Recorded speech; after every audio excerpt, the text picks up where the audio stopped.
큰 은혜가 되었습니다 했는데 정말 큰 은혜가 되었습니다.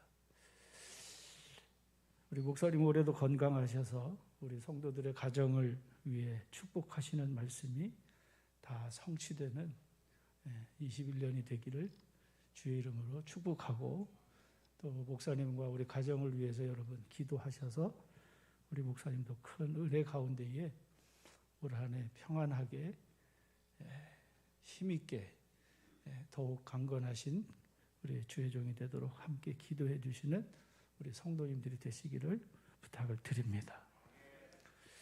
제가 2008년에 우리 사랑하는 교회 부임하고 그러면서 우리 목사님하고의 관계를 놓고 기도할 때에 하나님께서 제게 주신 마음 중에 하나는 그거였습니다. 이분이 너를 축복해야 네가 이곳에서 목회하는데 하나님이 기뻐하시는 목회가 되고 형통하게 될 거다라고 하는 응답이었습니다. 저분이 나를 축복해야, 야곱이 주의 사자를 야복강에서 붙들고 당신이 나를 축복하지 않으면 내가 놓을 수 없습니다 라고 했던 것처럼 저분이 나를 축복해야 내가 복을 받는다. 그 생각을 가지고 지금까지 제가 잘하지는 못했지만, 그래서 때마다 목사님이 아이들 데리고 인사하러 가면 축복해 주셨고 또 축복해 주신 게 지금까지 그렇게 이루어지고 성취되었음을 기억하는데, 여러분 늘 주님 안에서 우리 사랑하는 교회가 목사님과 온 교회와 성도들이 주 안에서 연합하여 하나가 되어 기쁨이 충만한 우리 믿음의 권속들이 다 되시기를 주의 이름으로 축원합니다. 사도 바울은 하나님과 적대적인 관계에 있었던 너희가 그리스도의 피로 말미암아 가까워졌다라고 말씀했습니다. 그리고 이어진 오늘 본문 말씀에서 보면 바울은 그는 우리의 화평이신지라고 선언합니다. 같이 할까요? 그는 우리의 화평이신지라. 그리스도는 우리의 화평이시라고 선언합니다.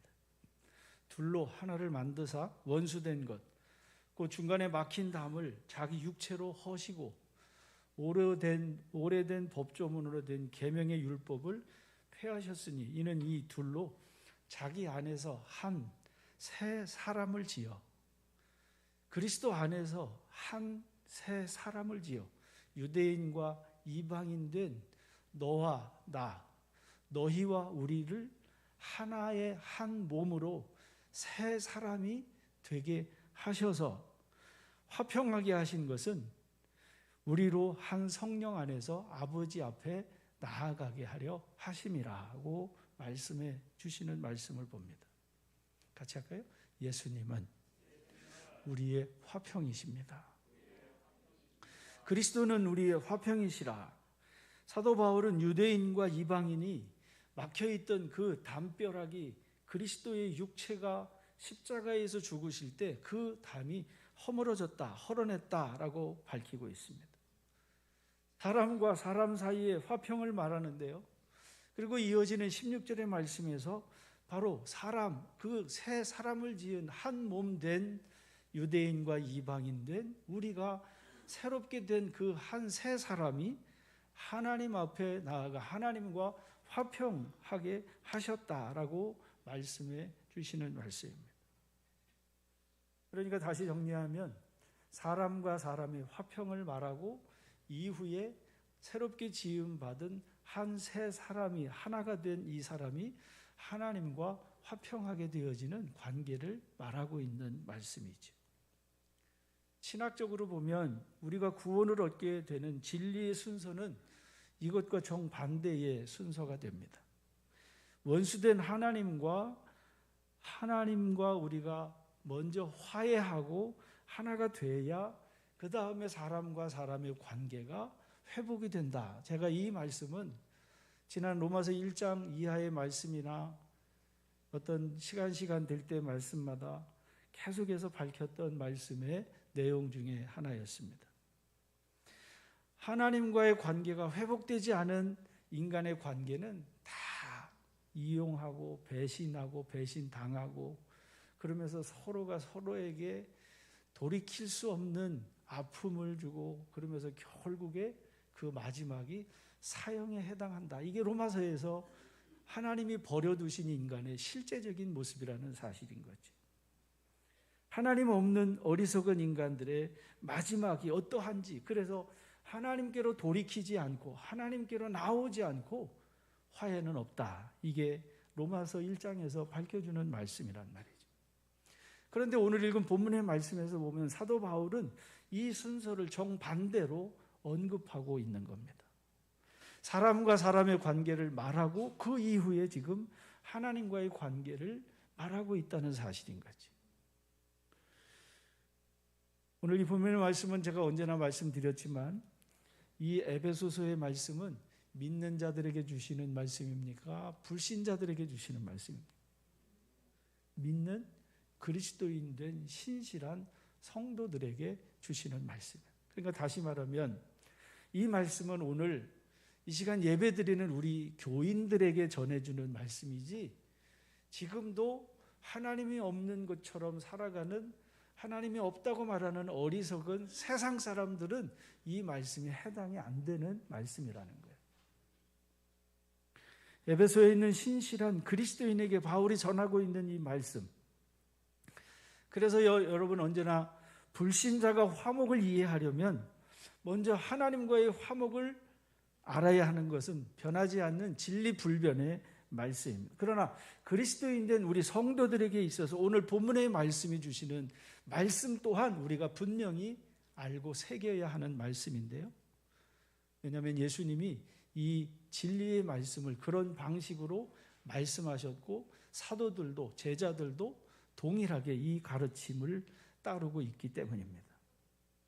마태복음 5장의 말씀에 보면 산상수훈이라고 하는 내용의 말씀에서 예수님이 제자들에게 말씀하시는 겁니다.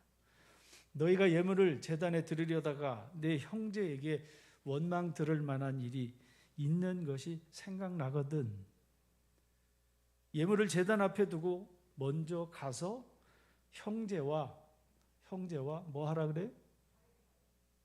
네가 맞는지 내가 맞는지, 네가 옳은지 내가 그른지 한번 법관 앞에 가서 한번 따져보자. 이게 아니고 네가 잘했는지 내가 잘못했는지, 누가 잘했는지 누가 잘못했는지 옳고 그름을 판단해보자가 아니고 형제와 같이 할까요? 형제와 화목하고, 네가 하나님이 받으시는 예물을 드리려면, 하나님이 흠명하시는 제사가 되려면 형제와 화목하고 와서 제물을 드려라고 말씀해요. 여러분 동일하게 사도들도 동일하게 말하는데요. 부부관계의 말씀에서도 그럽니다. 아내와 남편을 이야기할 때에 남편들아 내 아내를 괴롭게 하지 마라. 왜냐하면 그 아내가 괴로우면 하나님이 네 기도를 들으실 수 없다는 거예요.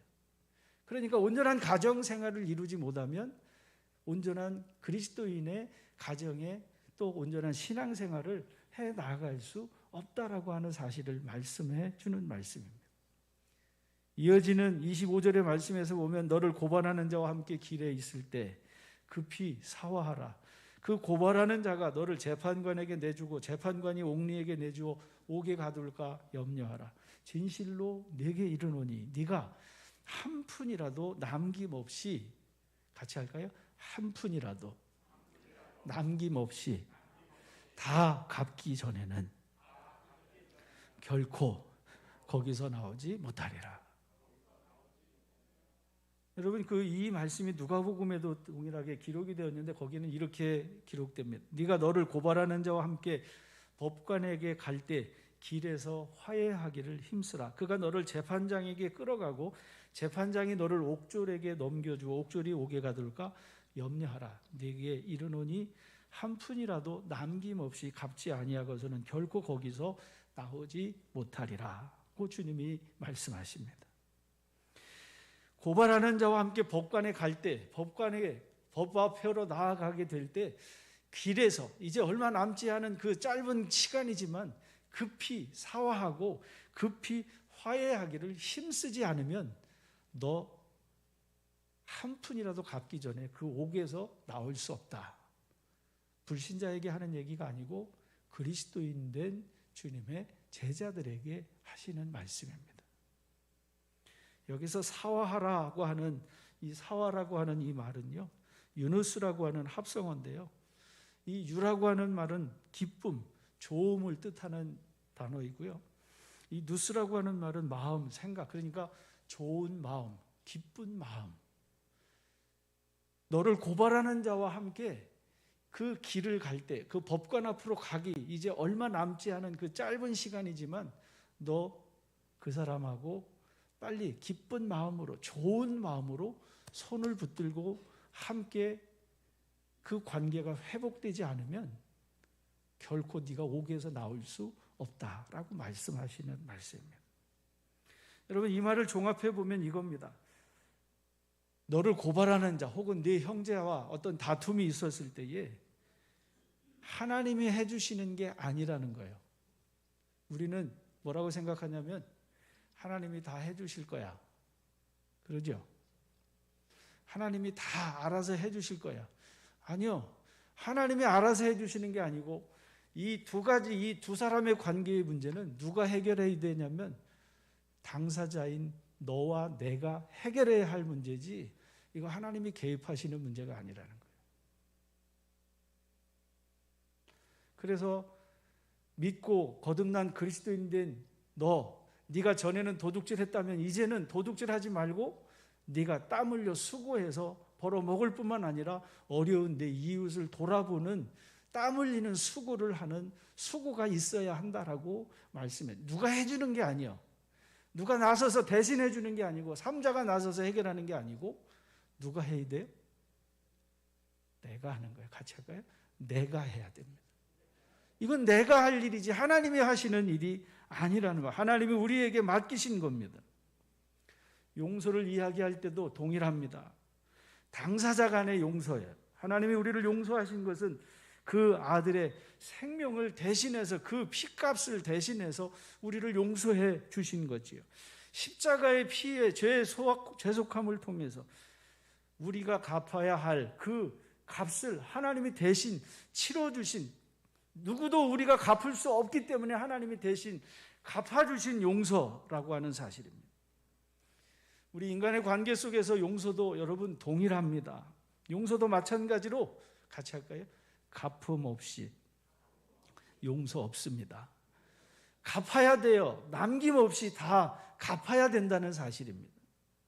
삼자가 끼어들 일이 아니라고 하는 이야기입니다. 2007년도에 영화 밀양이라고 하는 영화가 개봉되면서 많은 기독교인들이 욕을 얻어먹는 아주 공론화됐던 영화가 있었습니다. 유괴범이 아이를 살해하고 잡혀 교도소에 들어갔는데 교도소에서 하나님을 믿었습니다. 그리고 하나님이 자기를 용서하시고 자기를 구원해 주신 확신이 있었습니다. 그래서 그는 하나님이 자기를 구원해 주신 기쁨으로 충만했는데 그 살해당한 아이의 엄마 역시 그 살해범을 용서하지 못하는 용서로 마음이 너무 괴로운데 그 주변에 있는 사람이 너도 예수 믿고 용서해라고, 그래야 네 마음이 용서를 하면서 너도 평안해질 거라고. 그래서 그가 믿으려고 작정을 하고 그래서 믿었다고 생각하고 그 사람에게 찾아가서 내가 살해범 너를 용서하노라 라고 말했더니 너무나도 태연하게 그 가해자가 피해자의 엄마에게 하는 얘기죠. 이미 하나님이 나를 다 용서해서 당신이 나를 용서하지 않아도 된다는 식으로 피해자의 어머니의 마음에 두 번씩 못질하는 이 어리석은 일이 생기는 이유가 뭡니까? 용서를 알지도 못하고 용서를 배우지도 못하고 이런 천국이 그 영화에서, 아니 실제로 우리 기독교인들 사이에서 벌어지고 있는 실제적인 상황이 된 거죠. 사도 바울은 오늘 본문의 말씀에서 말씀했지요. 너희는 그리스도 밖에 있었고 이스라엘 나라 밖의 사람이라 약속의 언약에 대하여는 외인이요 세상에서 소망이 없고 하나님도 없는 자이더니 이제는 멀리 있던 너희가 그리스도 예수 안에서 그리스도의 피로, 같이 할까요? 그리스도의 피로 가까워졌느니라. 그리스도의 피로, 그 피값으로 가까워졌습니다. 하나님과 적대적인 관계였습니다. 우리나라도 주적이 누구냐, 이거 가지고서 정치권에서, 사회에서 늘 싸우고 있습니다만, 여러분, 하나님과 우리가 주적의 관계였다니까요. 아주 하나님과 원수된 관계였습니다. 그런데 이제는 하나님과 화목하게 되었다는 이야기입니다. 원한을 풀어내는 정도가 아니라 호감을 가지게 됐고, 호감을 넘어서 우리를 양자로 입양하셔서 하나님을 뭐로 불러요? 아빠, 아버지가 되게 하시기까지 하나님이 우리에게 그 큰 사랑을 베풀어 주셨다는 말씀입니다. 그래서 우리가 하나님과 화평하게 되었다라고 말씀하는 거예요. 이렇게 놀라운 결과를 이루게 한 것은 오직 같이 합니다. 그리스도의 피로 가까워졌습니다. 주께서 화평이신 그리스도의 흘리신 보혈로 되어진 놀라운 결과입니다.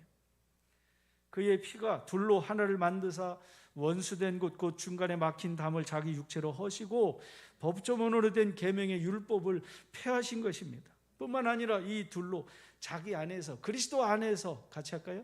예수 안에서 한 새 사람을 지어, 이 둘은 결코 하나가 될 수 없었습니다. 유대인과 이방인이 결단코 한 몸이 될 수 없었어요. 같이 앉아서 음식조차도 먹는 것이 저들에게는 위법이었습니다. 결단코 하나가 될 수 없는 그들을 그리스도의 육체로 그 막힌 담을 허시고 이 두 사람을 한 새 사람으로 지으셔서 화평하게 하시고 하나님 아버지 앞에 나아가 하나님의 화평으로 하나님 아버지 앞에 나아가 때를 따라 돕는 은혜를 얻게 하셨다라고 하는 말씀을 들려주고 있는 말씀입니다. 사랑하는 여러분, 중간에 막힌 담을 헐어내는 것만이 화평이 아닙니다. 원수된 것 곧 중간에 막힌 담을 헐어낼 뿐만 아니라, 여러분, 헐어내는 건 그 이상의 무엇이 필요합니다. 율법을, 구약의 율법이 폐하여지는 것이 아니라 새 언약으로 하나님이 우리에게 주시는 새롭게 되어지는 그 무엇인가가 있어야 화평하게 되어진다는 사실입니다. 서울시에서 언젠가 집 밖에 있는 담벼락 헐어내는 운동이 있었죠. 그래서 담벼락을 헐어내고 이웃과 좀 가까워지자고. 여러분, 담벼락을 헐어낸다고 이웃과 가까워집니까? 아파트에서 서로 한층 건너편에 사는 사람이 누군지도 모르고 살아가는데 담벼락이 없으면 앞에 있는 사람하고 화평해지고 화목해지냐고요. 화평은 단순히 싸우지 않는 상태가 아닙니다. 38선을, 휴전선을 헐어낸다고 통일이 됩니까? 혼란만 더 야기되겠지. 전쟁하지 않는다고 휴전하고 있는 상태가 평화는 아니라고 하는 사실입니다. 사랑하는 성도 여러분, 그리스도인 중에 이 평화를 오해하면서 싸우지 않으면 됐지, 그래 내가 싸우지 않고 이 정도면 됐지, 안 보면 됐지, 이렇게 생각하는데 아니요, 화평은 그게 아닙니다. 우리는 이 세상을 살아가는 것이 전부가 아니기 때문인 줄로 믿으시기를 주님 이름으로 축복합니다. 우리는 다만 이 세상만을 사는 사람이 아니에요. 그래서 우리 찬송가에 있잖아요. 그날에 기쁨으로 주님의 얼굴을 배울 때 나를 기다리던 성도들과 함께 다 함께 천국에서 만나게 되는 그때 참 즐거운 우리의 모임이 되는 이유는 화평한 성도들의 재회의 모임이기 때문인 줄로 믿으시기를 주님 이름으로 축원합니다. 하나님 앞에서 다 만나게 돼 있어요. 옆에 계시면 서로 축복하실까요? 하나님 앞에서 다 만납니다. 주님 앞에서 다 만나게 돼 있어요. 그 사람이 이 세상을 어떻게 살았든지 믿는 그리스도인이라면 다 만나게 돼 있어요. 다 만나게 됐는데 그날에 가서 어찌하려고? 다 볼 건데. 아니, 안 보면 그만이에요. 여기서 안 보면 그만이에요. 주님 앞에 가서 다 만날 텐데. 원수된 것을 십자가로 소멸하시고 또 오셔서 먼 데 있는 너희에게 평안을 전하시고 가까운 데 있는 자에게 평안을 전하셨으니 먼데 있는 먼데 있는 이방인에게나 가까운 데 있는 유대인에게나 둘 다 평안을 전하셨습니다. 이는 그로 말미암아 그 둘이 한 성령 안에서 아버지께 나아감을 얻게 하려 함이라. 사랑하는 여러분, 세상이 평화를 원하면서도 세상이 원하는 평화를 이루지 못하는 이유가 이것입니다. 세상은 절대로 원수를 껴안고 입을 맞추지 않습니다. 안 보면 그만이지, 이 정도면 잘하는 거죠. 원수 갚지 않으면 잘하는 거지요. 왜 그렇게 됩니까? 뭐가 잘못돼서 원하는 바 선을 행하지 못하고 원하지 아니하는 악을 행하며 삽니까? 결국 뒤돌아서 후회하면서도 이게 아닌데 하면서도 어리석게 계속해서 반복하는 이유가 뭡니까? 방식이 틀렸기 때문입니다. 그리고 방식을 알지 못하기 때문이죠. 오늘 성경은 화해의 방식이 어떤 것인가 사도는 우리에게 말씀합니다. 먼저 사랑하는 성도 여러분, 우리가 알 것은 아무리 결과를 좋게 이루었어도 그 방식이 옳지 않으면 그 결과는 어떤 결과든지 인정하지 않는다는 사실이 아멘이 되시기를 주님 이름으로 축복합니다. 이것은 사람들과의 사이의 관계에서도 마찬가지지만 하나님과의 관계에서도 동일합니다. 운동선수가 그 목적을 달성하기 위해서 열심히 땀 흘려서 수고하고 땀 흘려서 열심히 연습합니다. 그러나 그가 금지된 약물을 복용하고 금지된 어떤 룰을 그가 어긴다면 그가 아무리 좋은 결과를 기록을 내어도 그 결과는 전부 다 무효 처리되어지고 그가 받은 상급도 다 무효 처리되는 일들을 우리는 경험하고 알게 됩니다. 그래서 성경은 이렇게 말씀합니다. 운동장에서 다름질하는 자들이 다 다름질할지라도 오직 같이 할까요? 상을 받는 사람은 한 사람인 줄을 너희가 알지 못하느냐. 운동장에서 다 다름질해도 그 다름질하는 가운데에 상 받는 사람은 몇 사람이에요? 한 사람이라는 거예요. 그 한 사람이 여러분 룰을 어기면 그 상은 박탈되듯이 우리가 그 룰을 지켜야 되는데 예수님께서 룰을 정하신 방식이 화평을 정하신 이 방식이 여러분 주님 정하신 방법 외에 다른 길이 없음을 믿으시기를 주의 이름으로 축복합니다. 구원이 오직 주님으로 말미암듯이 화평도 오직 주님으로만 화평하게 되어짐을 믿으시기를 축복합니다. 간혹 어떤 사람은 얘기하지요. 뭐로 가도 서울에 가면 된다고. 서울로 오는 길이, 저 부산에서 서울 오는 길이 수십 가지가 될지 수백 가지가 될지 여러 길이 있을지 모르지만 분명한 사실, 구원 얻는 길은 예수 그리스도의 길 외에 다른 길이 없음을 믿으시기를 축복합니다. 뿐만 아니라 그리스도가 정하신 방식 외에 다른 어떤 그 무엇도 화평하게 할 수 있는 방법은 세상에 주님이 주시지 않았습니다. 왜냐하면 만물이 그로 말미암았고 그로 말미암아 존재하기 때문입니다. 사도 요한은 이렇게 말합니다. 만물이 그로 말미암아 지은 바 되었으니 지은 것이 하나도 그가 없이는 된 것이 없느니라. 거기에 사도 바울은 로마서 11장에서 교리적인 부분을 다 정하고 말씀으로 마지막에 이런 결론을 내립니다. 이는 만물이 주에게서 나오고 주로 말미암고 주에게로 돌아감이라. 세상의 모든 만물이 같이 할까요? 주에게서 나오고 주로 말미암고 주에게로 돌아감이라. 주에게서 나왔고 주로 말미암았고 주에게로 돌아가는, 그래서 처음과 나중이 됩니다. 알파와 오메가가 됩니다. 시작과 끝이 되는데 그냥 단순히 처음과 나중, 시작과 끝만이 아니라 그는 만물의 전부라고 말씀하는 거예요. 만유의 주제이신 그리스도께서 제정하신 이 화평의 방식, 그것은 바로 교회라고 하는 유기적인 공동체를 통해서 하나님이 화평하게 하시는 일을 이루신다라고 말씀하는 겁니다. 그래서 먼저 에베소서 1장에서 이렇게 밝혔습니다.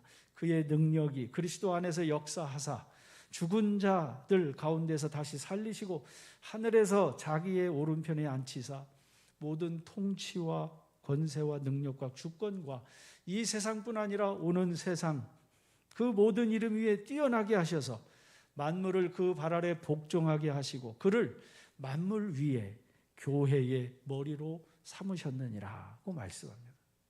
예수는 만물 위에 교회의 머리로 삼으신 하나님이시라고 말씀하는 겁니다.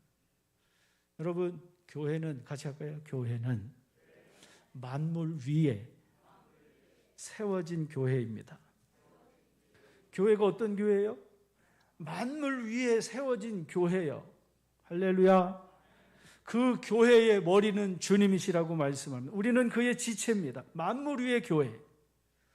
오늘날 코로나19로 인한 전국 속에서 우리 한국 교회가 처한 위치와 너무나도 다른 모습을 성경은 말씀해 주고 있지 않습니까? 코로나19 이 전염병을 경험하면서 교회라고 하는 이 교회 집단이 방역을 방해하는, 그리고 방역 당국을 속이는 거짓된 집단으로 지금 우리가 낙인 찍혀 있는, 교회가 신뢰를 잃어버려서 지금 거의 국민의 7, 80% 이상의 교회를 신뢰하지 않는다고 말하는 이 교회. 그런데 성경은 이 모든 만물 위에 세워진 교회라고 말씀하는 이 교회와 오늘 우리의 교회는 너무나도 다르지 않습니까? 너무나도 달라요. 신뢰를 잃어버렸을 뿐만 아니라 권위도 잃어버렸습니다. 너무나 훼손된 이 교회. 우리는 이 교회를 통해서 화목을 말하기는 이제 불가능해진 것 같은 이 세대를 우리가 살고 있다는 말입니다. 그래서 우리는 교회 안에서도 서로 화목하고 함께 기뻐하는 것을, 누리는 것을 기대하는 것이 불가능한 것과 같은 이 세상, 이 교회를 지금 우리가 경험하고 살고 있다는 사실이에요. 그러나 저는 확신합니다. 교회의 모습이 회복이 되면, 우리가 주께로 돌아가 다시금 회복된 교회를 통해, 만물 위에 세워진 이 교회를 통해 주님이 영광을 받으시게 되어지는 그날에는 우리가 알지 못했던, 우리가 깨닫지 못했던 그 교회의 신비를 통해 저와 여러분이 우리 아버지 앞에 나아가는 그 기쁨을 얻게 될 줄로 믿으시기를 주의 이름으로 축복합니다. 이런 교회 되게 하소서.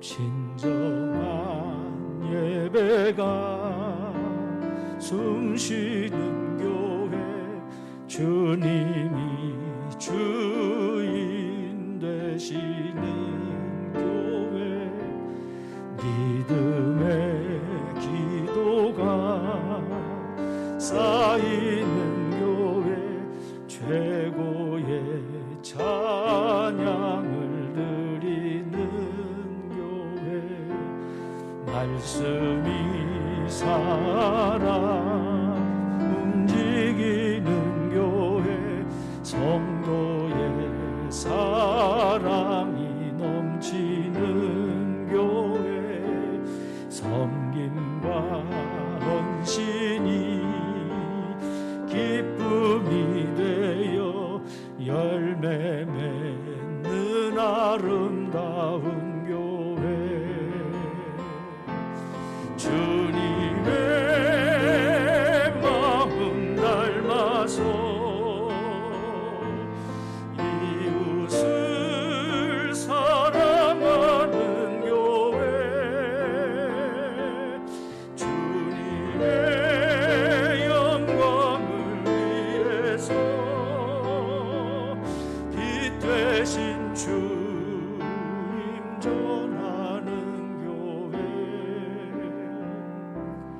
사랑의 불꽃이 활짝 피어나 날마다 사랑에 빠지는 교회, 주께서 사랑하는 우리 교회가 이런 교회 되게 하소서.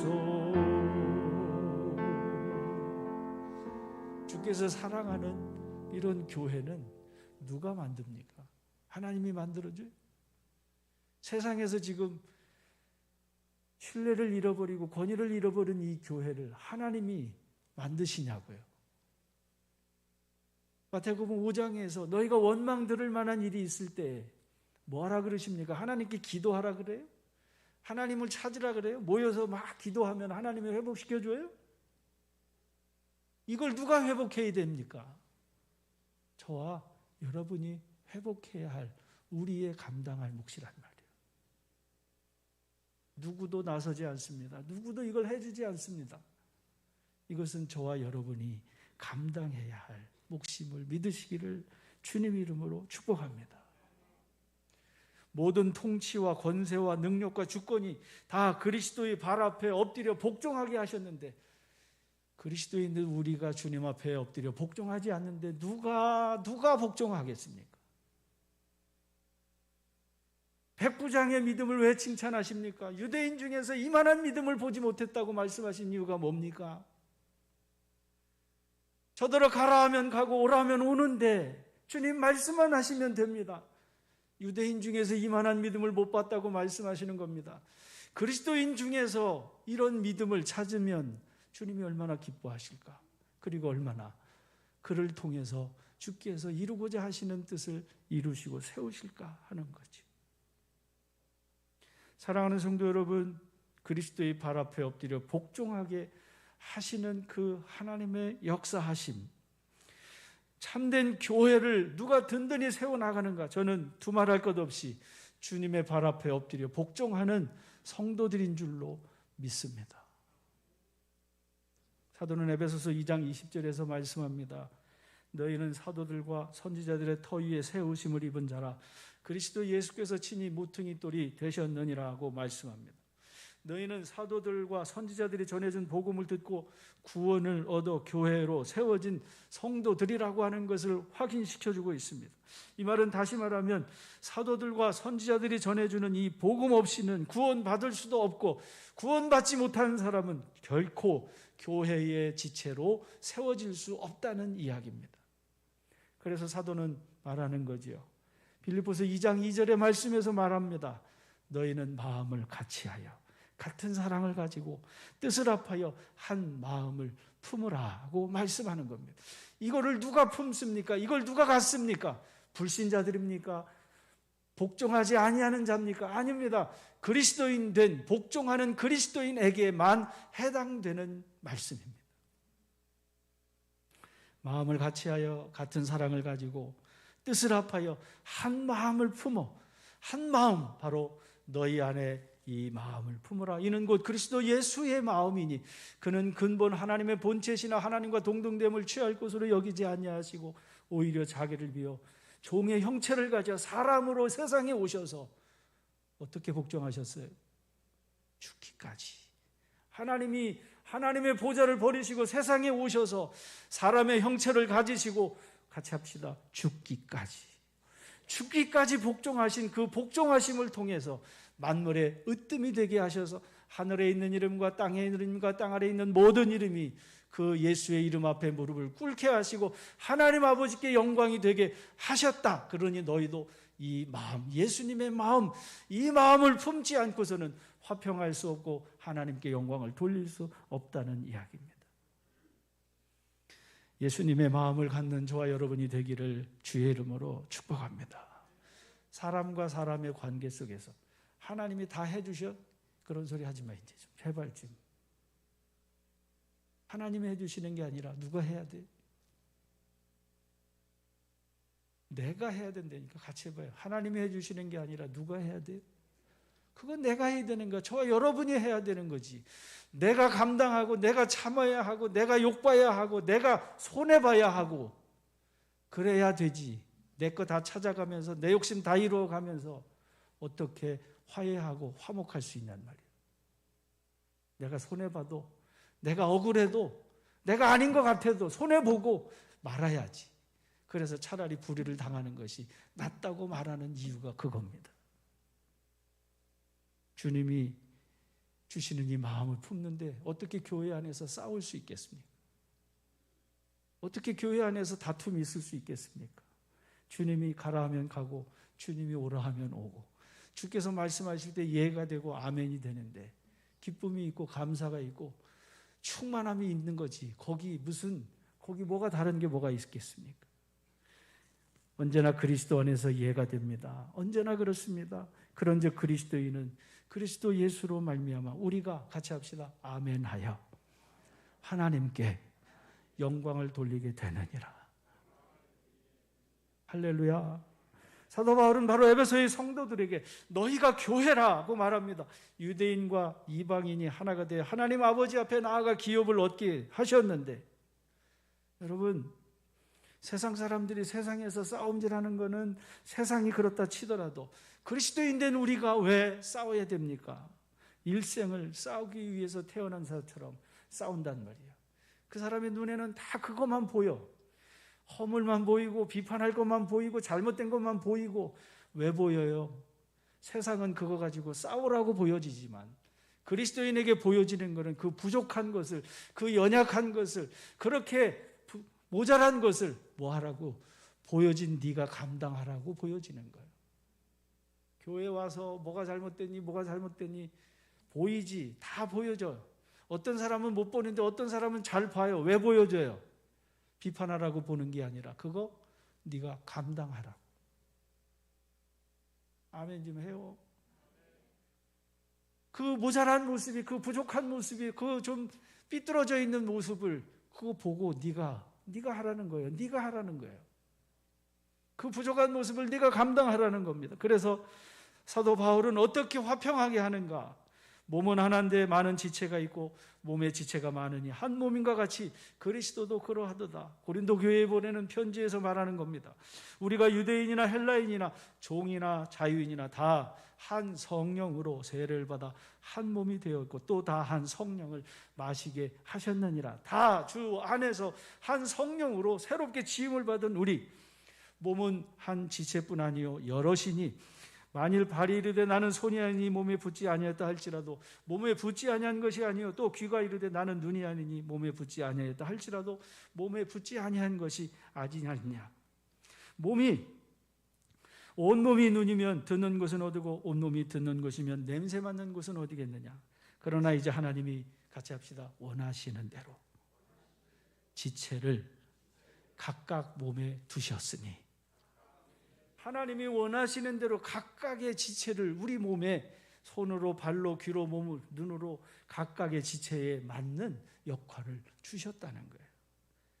그래서 나는 너가 쓸데없다 하지 못하게 하셨다는 말씀입니다. 뿐만 아니라 더 약하게 보이는 몸의 지체가 도리어 요긴하고 우리 몸에 덜 귀한 것들을 더욱 귀한 것들로 입혀주며 아름답지 못한 지체는 더욱 아름다운 것을 얻게 하셨다. 그래서 하나님이 몸을 고르게 하여 부족한 것에 귀중함을 더하사 몸 가운데 분쟁이 없게 하시고 오직 여러 지체가 서로 같이 돌보게 하셨느니라. 교회가 뭐냐? 교회는 서로 돌보는 거예요. 교회는 뭐예요? 서로 돌보는 거예요. 그냥 나만 신앙생활 잘하면 되는 게 아니라 돌아보는 거예요. 함께 세우고 함께 나누면서 하나님의 뜻이 세워지도록 같이 하는 거예요. 같이. 이게 교회예요. 그렇게 해 나가면서 화목하게 화평하게 이루시면서 그 마지막, 그러므로 모든 지체가, 같이 할까요? 모든 지체가 함께 즐거워하느니라. 할렐루야.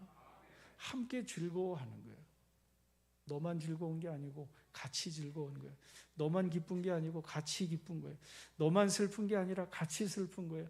너만 아픈 게 아니라 같이 아픈 거예요.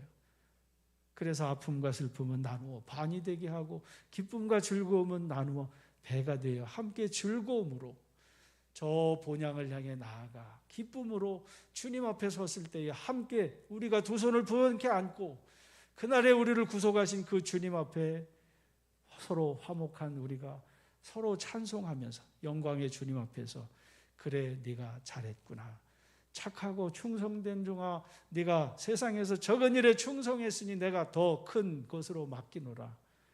2달란트 5달란트 받은 사람이 더 큰 상급을 받아 하나님의 나라의 기업이 이루게 되기까지 어디서 이걸 연습해요? 교회에서 하는 거예요. 교회에서. 교회 안에서, 교회 성도들 안에서, 우리 교회 안에서 여러분이 서로 하나가 되어 한 몸으로 새롭게 지음을 받아 그 하나님 앞에 영광이 되는 교회가 되고 성도들이 돼서 결코 헛되지 않은 여러분의 삶이 다 되기를 주의 이름으로 축복합니다.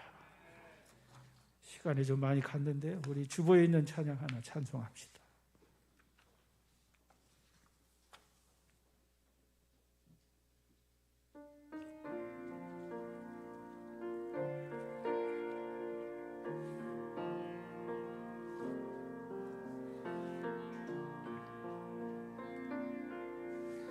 목적도 없이 나는 방황했네. 소망도 없이 살았네. 그때에 못자국 난 그 손길 나에게 새 생명 주셨네.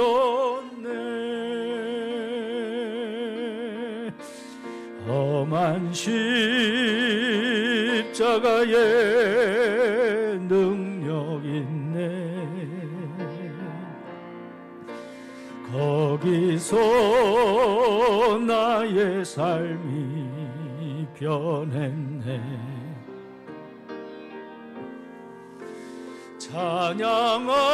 찬양하리 주 이름 영원히. 주의 십자가 능력 있네. 나는 믿네 갈보리 언덕 십자가. 나는 믿네 그 누가 뭐라 해도 이 세상 다 지나고 끝날이 와도 험한 십자가 붙들겠네. 나는 믿네 갈보리 언덕. 나는 믿네 십자가. 나는 믿네 그 누가 뭐라 해도 이 세상 다 지나고 끝날이 와도 험한 십자가 붙들겠네. 우리 말씀 생각하면서 같이 함께 잠깐 기도하기를 원합니다. 이 일은 다른 사람이 할 수 없습니다. 천사도 이 일은 대신하지 않습니다. 우리에게 맡겨주신 화평케 하고 화목케 하는 이 직책을 우리에게 주신 거지요. 우리 교회 안에서 성도들과 형제와 연합하여 동거하며 어찌 그리 아름다운지. 주님이 그렇게 십자가에서 죽으시고 부활하셔서 우리의 주님이 되신 것처럼 그 주님의 길을 따라가는 성도들의 마지막을 얼마나 영화롭게 하실지. 주님, 나도 이 십자가 지고 화평하게 하는 사람 되겠습니다. 이 한 주간 동행해 주옵소서. 같이 기도합니다. 걸어가신 주님, 십자가의 도가 멸망하는 자에게는 미련한 것이지만 구원 얻는 우리에게 하나님의 능력이라 하신 말씀을 믿습니다.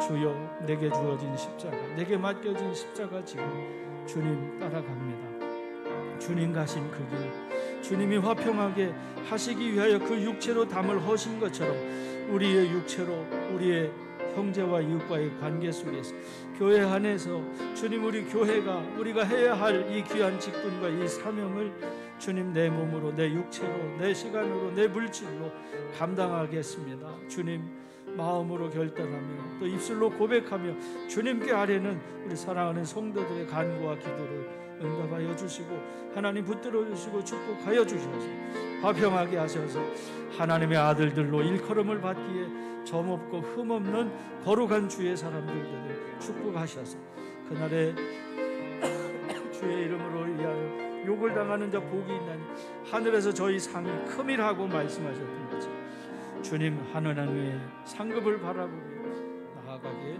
하옵시고 주님 축복하시는 의의 백성들에게 도와 주옵소서. 예수님 기도 올리옵나이다.